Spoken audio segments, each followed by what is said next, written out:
ஏய், மத்த திருடை மாதிரி நான் கிடையாது. உள்ள புகுந்து ஒவ்வொரு கேபிளா கட் பண்ணிடுவேன். நகை அங்க இருக்கு.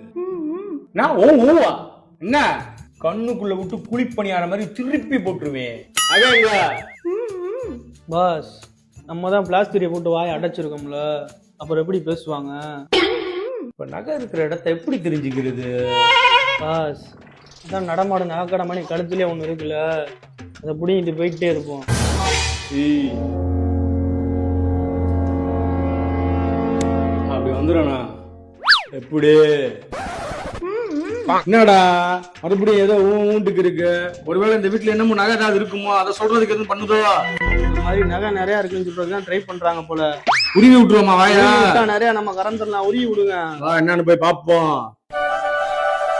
என்னவா போறதுதான் போறீங்க, அந்த ஒய்ஃபை சுவிட்சை ஆஃப் பண்ணிட்டு போங்க. ஆஃப் பண்ணிடுவோம்டா. இதான சுவிட்ச் மாத்திட்டேன்டா. இன்னும் ஒய்ஃபை கிடைக்கவே இல்ல. எனக்கும் ஒய்ஃபை கிடைக்கவே மாட்டேங்குது. என்னதான் ஆச்சு? யாரு லூசு போயில ஒய்ஃபை சுவிட்ச் ஆஃப் பண்ணி வச்சிருக்காங்க? இவன் நடுவில் இப்படி சேர போட்டு உட்காந்துருக்கா.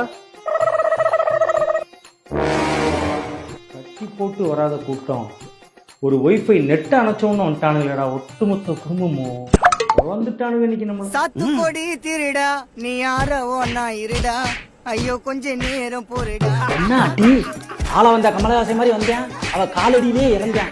அது தெரியாம கை வச்சு விட்டானே.